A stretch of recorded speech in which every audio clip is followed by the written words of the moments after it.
I'm not sure if I'm in the right place, but I've held this story to myself for the last 6 years because it sounds really crazy. I was told more than once not to talk about it. I went camping 6 years ago with a now ex-boyfriend of mine. The campsite that we picked out was beautiful. We were able to drive in through some rough trails. The site that we picked was next to some hiking trails that weren't very far from some natural hot springs and a giant waterfall. We were in the middle of nowhere. Absolutely no one was around. We set up our camp next to the car, went out for a hike and soaked in the hot springs, and came back and had dinner. It was all very normal until we woke up that very next day. Now I need to give you some context as to how we slept that night so you can understand my confusion. Before we went to sleep, I put our food cooler and stereo that we brought into the car and locked it. I put the keys in the front pocket of my backpack and put the backpack next to my sleeping bag on the far side of the tent, away from the door. My boyfriend slept nearest the door of the tent, with a gun right next to him. When we woke up the next morning, I felt completely fine. I'd slept a little hard, but from inside the tent, everything seemed completely normal. When we got out, our campsite was absolute chaos. The fire pit we'd made was ruined. The cooler had been thrown and the food was scattered all over the place. My stereo was smashed to pieces laying next to a tree. All the car doors were open, including our trunk. We just stood there for a moment, in complete silence, taking everything in. The woods felt off now. It was quiet, and not the beautiful campsite that I saw yesterday. Everything about those woods felt wrong now. My ex immediately accused me of not locking the car the night before, and some animal got into our stuff. I promised him that I'd locked it and went into the tent to grab the keys from my backpack, but they weren't there. I found them later on the ground right next to the car. We quickly threw everything into the trunk and just left. My boyfriend was quiet, wouldn't talk to me about what had just happened. He finally spoke up some time later when we were almost home. He told me that he had a dream the night before about something kneeling over him in the tent holding his gun, just staring at him. I tried to ask him more questions, got quiet again, then told me he didn't want to talk about it anymore, and that he shouldn't talk about it to anybody else either. I tried to forget about it, but I just can't. Something really wrong happened to us in the woods that night.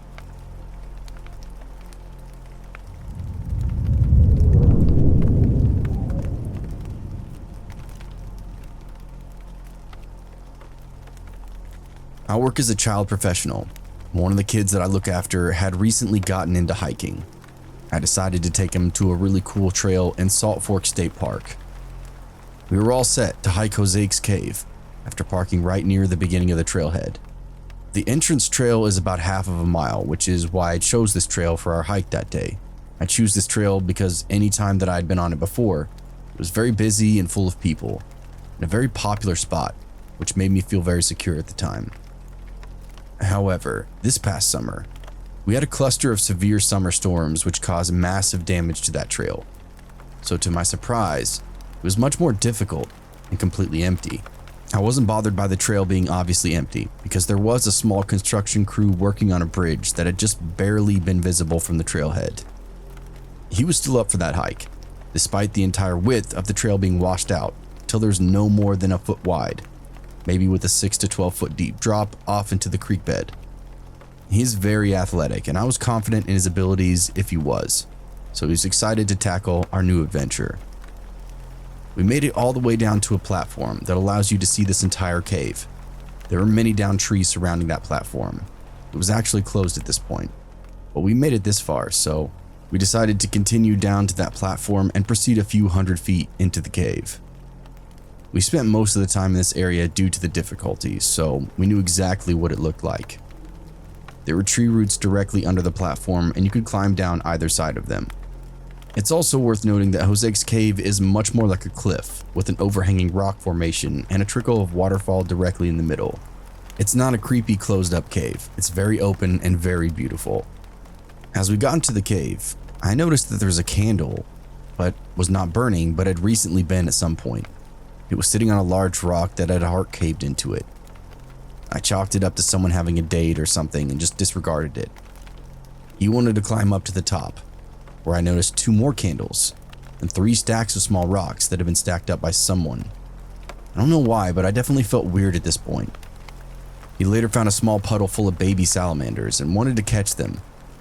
That was the happiest I'd seen him in a very long time. I didn't have the heart to tell him that it was time to go. We spent an hour or so catching baby salamanders, and I watched him have the time of his life.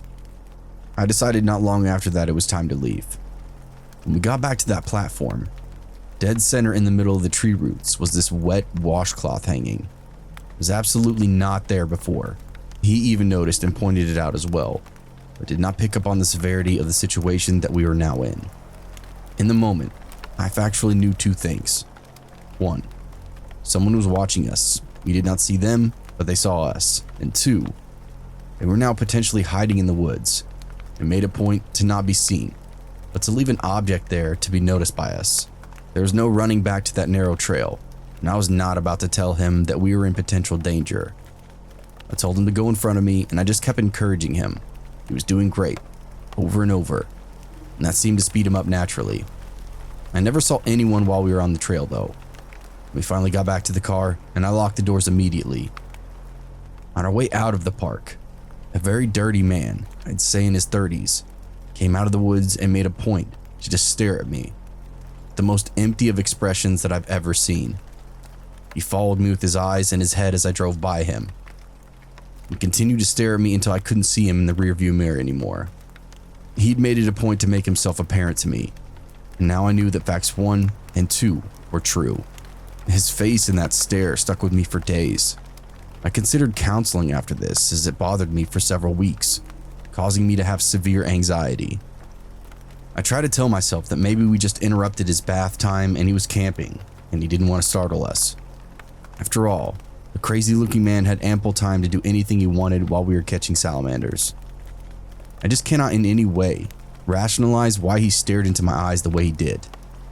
The kid I took hiking still has no idea how panicked I was to this day, and it's still the most fun I've ever seen him have. He still brings it up on the regular. It was a very positive experience overall for him, but for me, it was one of my worst experiences ever. I still feel sick and disturbed even writing this.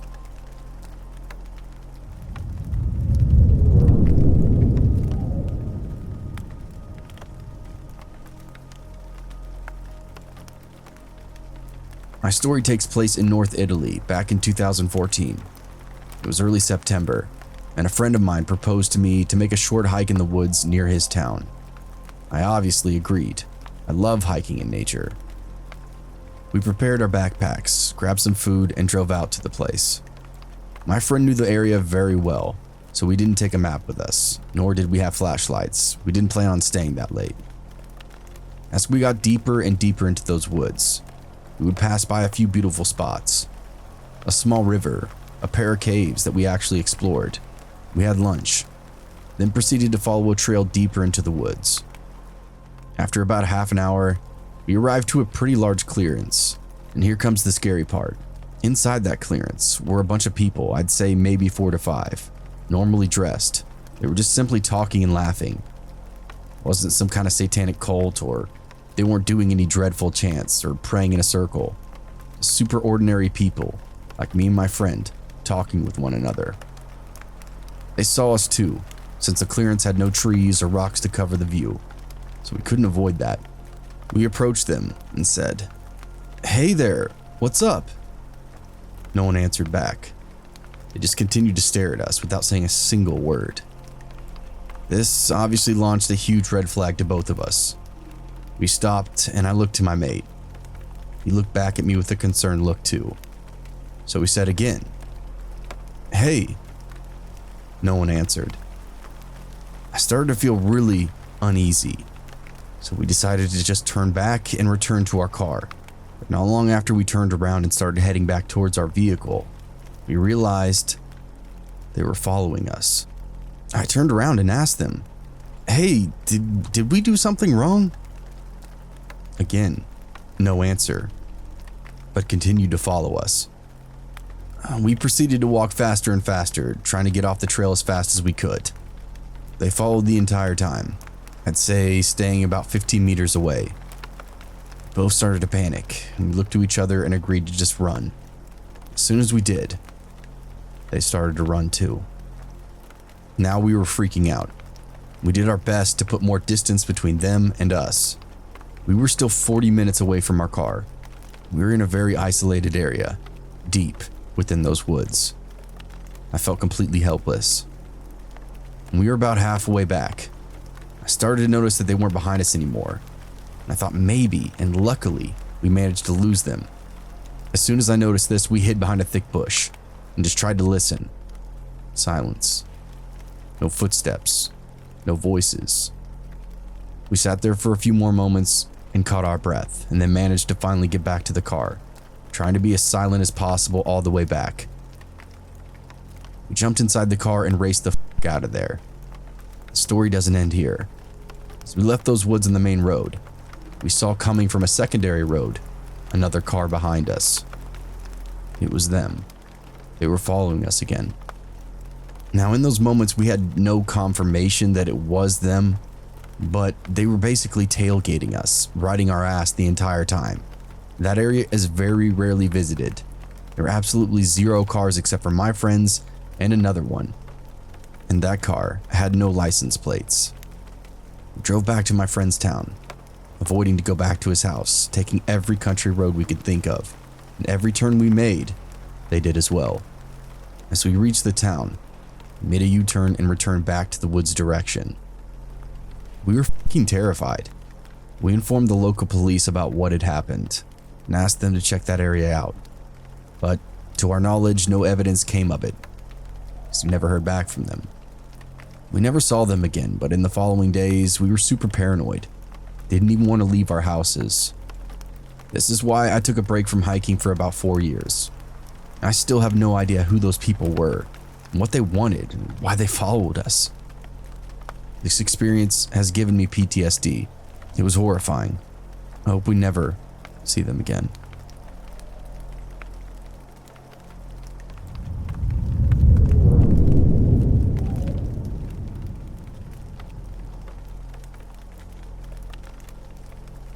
I know my story that I'm about to tell you may sound fictional. A lot of people still don't believe me when I tell it, but I can assure you that myself and every other person involved also witnessed what occurred that strange night. This happened 11 years ago with an ex-girlfriend. It actually completely changed our relationship for the worse. We ended up breaking up a few weeks after. Nonetheless, I still remember this whole thing like it happened yesterday, due to how unexplainable it really was. My girlfriend at the time wanted to surprise me with what she said was an overnight surprise trip. I felt obligated and felt lucky that I had a girl do something that required that much planning just for me. So after packing a duffel bag full of clothes and toiletries, we left for what I thought was a resort or some kind of hotel stay. 2.5 hours passed when we pulled off the main road and headed down some off-road path. I asked her, "Is this a camping trip?" And she replied yes. If I'm being honest, I was kind of disappointed. I really didn't like camping, and not to mention, I wish I knew to pack some hiking shoes. I didn't complain, of course, because it was still a very nice romantic gesture. 15 minutes on this rough road and we pulled into a campground. The first thing that I noticed was there was no one really else around us. I guess it made sense though. It really was far off the beaten path. I was actually surprised her car made it out that far, considering how harsh those roads were. So anyway, we make a fire pit and she cooks us dinner. Everything is going just fine, and we're really feeling each other. We of course take it to the tent as the sun goes down. What happened next is exactly what you think would happen for two college-age kids. But this is where the first strange occurrence happened. I hear a scratching noise on the side of the tent, and I try to remember. I think we did set it up next to some brush. Maybe the wind is causing the branches to rustle against the tent. It's the woods, right? Or maybe it's a bird or something. The rustling stops and we continue chilling as if nothing had happened. Then, things begin to escalate in a very strange manner. It's like the wind just stopped and the environment around us became completely silent. We both looked at each other, felt uneasy, causing us to kind of get knocked out of our playful mood. As she laid next to me, We tried to concentrate on listening to hear if it was a bear or some kind of animal in the area. Then it happened. Something akin to an explosion hit the tent tremendously hard. I'd compare it to, say, if a log was thrown, like a battering ram against the side of the tent. I say this because it literally pushed the material in, forcefully. It felt dangerous. A surge of adrenaline went through my body as I felt like something violent was outside of our tent. I never really knew if I was a fight or flight guy, but I guess my next action gave me some idea. I yell aloud, "Give me the knife and the flashlight!" As I scramble up and unzip the tent with tools in my hand. My first initial thought was that I was going to confront some kind of psycho who was messing with us, perhaps with a baseball bat or some kind of weapon. Kid you not, I launched myself out of that tent and stood up in a flurry to confront our attacker. A few breaths pass as a cold feeling sets in. I do a full 360-degree scan to nothing but silence and darkness. Okay, maybe it was a branch that fell and hit the tent. Nope, there was absolutely nothing on the ground where that thud and where that happened at. "Hello?" I yelled again.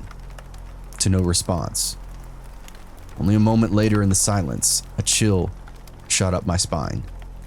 "Get the keys and get out of the tent," I said in a frantic tone, as my girlfriend was still listening herself and had now joined me. I looked at the car that we'd arrived in and noticed it was about 30 yards away from the off-road path. She didn't even need to know what I was thinking as we both just started to speed walk toward it. At this point, you're probably thinking that I'm overreacting, but I truly cannot describe the terror that washed over me when I looked out into the darkness after investigating our tent.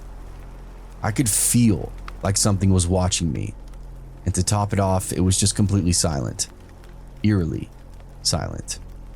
I know she confirmed my suspicions when she started the car without immediately asking any type of questions.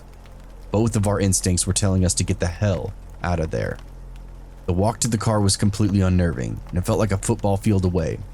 When we finally reached it, with keys in hand, I took the driver's seat. After turning the keys, it led to some relief as the engine started. Instinctively, I locked the doors and turned on the headlights.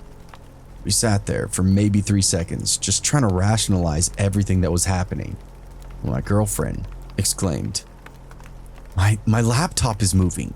Something is in the tent." She said this because she'd brought in her laptop to serve as a lantern after dark. We of course left it in a hurry as well as other items. I saw what she saw. It was items being rustled around 30 yards away. So without further hesitation, I put the car in gear and started down that rough road. I tried to calmly drive the car down that dirt path, quickly but carefully. And the strangest thing happened next. We then both heard a loud piercing sound. It was like a ringing noise that rang from inside the car's cabin. I turned the radio on and off. I checked the windows. I asked my girlfriend if her car had ever made such a noise, and she told me no. I asked her multiple times if she could hear it, as maybe it was just me under some kind of stressful situation. She confirmed. "I hear it, but I don't know what it is," in a confused and panicked tone. I want to write this off as a car problem, but if you were there with me, you would describe it as some kind of bell continuously ringing, just as we did. It didn't sound like any noise a car had ever made, or I'd ever heard before. We endured that screech for 10 grueling minutes, as to my relief, it finally ended suddenly. It didn't fade out or go quiet. Loud ringing literally just stopped in an instant. The panic, the chills, and that noise, all of it went away in an instant. 45 minutes later, we stopped at a trucker diner, and we slept in the parking lot, or at least she did. I was still on edge from that adrenaline dump that I just went through. Attempted bravery or just stupidity? The next day we went back to that camping site as soon as the sun was up. Investigated but saw no tracks of anything or anyone. Contents of the tent were tossed around, but still all accounted for. I was hoping they were all missing so I could write it off as people screwing with us, but that didn't seem to be the case. We packed everything up and were done in less than 10 minutes as the area still felt very weird. I haven't been camping since this. I would go again, but next time it would definitely be inside an RV. or at least a relatively known location with others around. This all took place in the remote mountains of Payson, Arizona, far from civilization.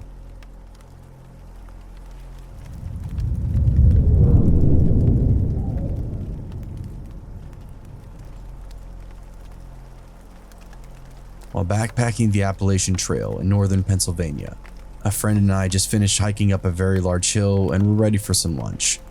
We planned on eating at a shelter that was another 2 miles down up another hill.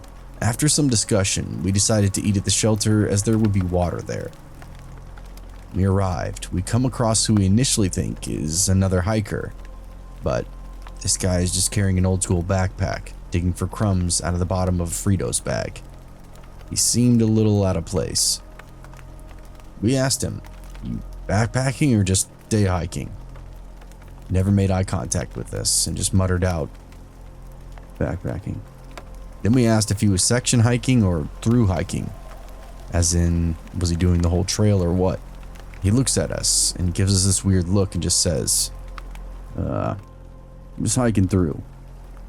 After a little bit of talking and avoiding all of our questions, he quickly just got up and said, "I gotta go." Packed up his bag, and we asked what his trail name was, or if we could look out for him on the logbooks. He clearly had no idea what we were talking about. This just struck us as odd because anyone who hikes out here knows what a trail name is, and they usually have one they go by. After sort of explaining what he meant, he's like, "Oh, right, it's Hatchet." Which was obviously a load of crap because the guy was holding a pack axe in his hand when he said this. We continued hiking and reached our camping spot for the night. As we settled in, I'm woken up by a hatchet rustling through my backpack. My friend and I were both using hammocks, and I had a backpack wrapped around the tree of my hammock, which was hanging on. So I ended up shaking my entire hammock when he was rustling through it. I screamed out, "Hey!" And he looked at my hammock and stared right at me for a good second and then just bolted off into the darkness. By the time I got out of it, he was nowhere to be seen. It turned out he just stole a pack of tuna and then grabbed a couple of granola bars from my buddy's backpack. I never saw him again. The weirdest part of it all is we got back into town and ate lunch at a diner. It turned out old Hatchet was on the run.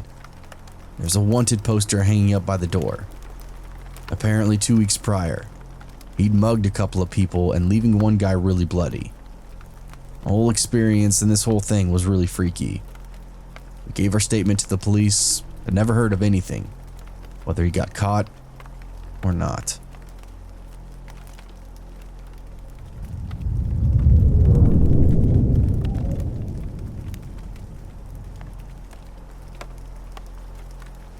My husband and I had a terrifying encounter whilst camping on a remote dairy farm in southeast Queensland.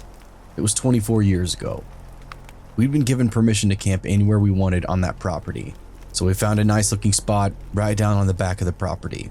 After putting our tent up and setting up our campsite, we proceeded to start preparing an early dinner. Several times while we prepared the dinner, we caught a glimpse of a flash of light, slowly making its way down one of the mountains located inside that national park. We reasoned between ourselves that it was probably the sun reflecting off of something or someone, maybe a solo hiker, maybe something they were carrying on them. So we continued with what we were doing. The sun had all but set as we were sitting down to enjoy our meal. I had barely finished my first mouthful of food, and I started to feel uncomfortable. I couldn't exactly put my finger on what it was, but something was causing increasing nervousness that I was suddenly experiencing. It felt like someone was watching us. I started to tell my husband that I suddenly felt weird and uneasy, and glanced up at him expecting his response to calm my nerves. However, he himself had a confused look on his face, and rather than looking at me, he was staring at something behind me. I slowly turned around and realized there was an odd-looking orange-colored light. It was stationary about 50 meters away from us. My husband, wanting to reassure me, suggested it could possibly be a farmer from a neighboring property, walking along with a lantern. He turned on the handheld spotlight and shone it in the direction of that glowing object. My blood ran cold when I realized the light hovering was off the ground, all by itself. Fear almost suffocated me at that point. All I wanted to do was abandon our entire campsite, jump back in our vehicle, and just leave. My husband reminded me that we've been given permission to camp on the property. It would be wrong to leave all of our gear set up. My husband was still trying to work out what we were exactly looking at. He kept shining the spotlight on it and all around it, and the light began to copy and mimic every single move that my husband made. Then, it slowly started making its way toward us. The closer this thing got, the more ominous and evil it felt. I turned to my husband and screamed, "I want to get the f*** out of here now." My husband agreed with me. We took turns packing as quickly as we could, threw all of our stuff in our car, while the other would keep an eye on the slowly approaching light. We finally jumped into our vehicle and started driving away. After reaching higher ground, my husband pulled the car over. He wanted to see the glowing object was still down at the base of the ridge. I anxiously waited inside the car, calling out for him to hurry up. Just wanted to get the hell out of here. 30 seconds had barely passed before my husband quickly jumped back into the car and slammed the door shut. We sped off as fast as the terrain would allow. All the while, my husband kept glancing in the rearview mirror. I asked him about it when we were further down the road. He said that when he'd seen the light on the ridge below, it seemed to see him too, and began racing up toward him, up the hill in this crazy zigzag manner. We have no idea what it was that we encountered that night, but it certainly appears to have evil intentions, that's for sure. Not long after this incident, I was looking up stuff on the computer, and an image came up during a search for Min lights. I don't know if that's what we experienced out there, but I hope we never encounter it ever again.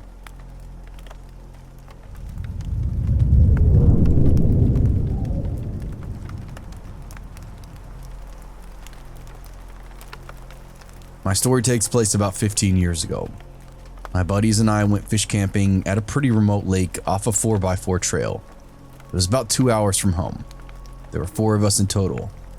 All men with me, being the smallest at maybe 195 pounds, which is important for later. The camping spot we picked has a great fishing spot and is a nice deep spot with lots of trout right next to it. The campground itself is rough.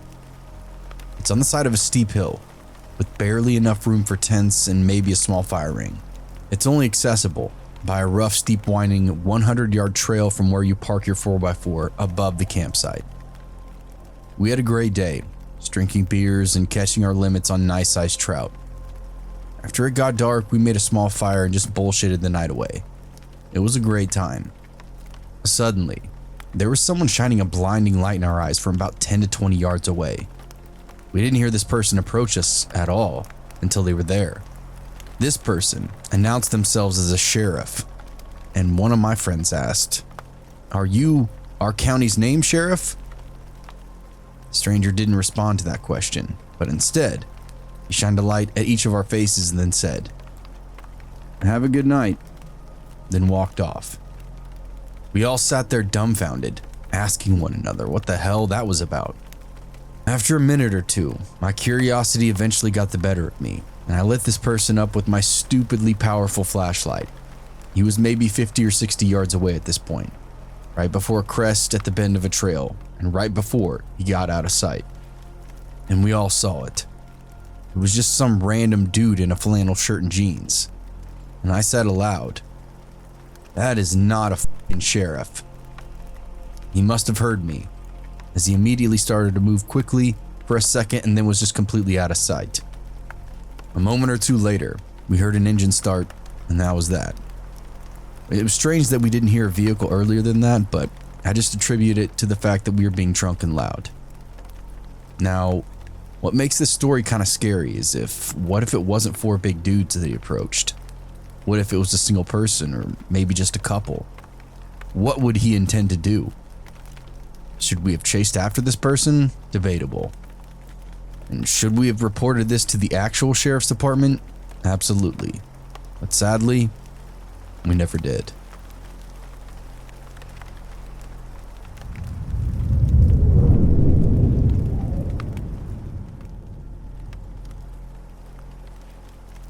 Hey everyone. Thanks for listening if you stuck around to this point. If you haven't yet, please hit the like button, the subscribe button, and that notification bell to be notified when future episodes come out. If you have a true scary story of your own, feel free to send it to my email or post it to my subreddit. You can stalk me on Twitter, you can stalk me on Facebook, and you can also stalk me on Instagram. All these links are below. Hey everybody, really quickly, I'm just gonna make this one nice and easy and short. I need some suggestions for the next episode. Do you want just a normal true scary stories, or can you think of something that I don't do very often, or maybe other narrators don't do often enough? Because I'm kind of at a brick wall right now trying to figure out what to do next. But like I said, we're just gonna keep this one nice and quick, so shout out, or not shout out, but drop your suggestions below in the comments. I love you all, and I will see you in the next one. Cheers.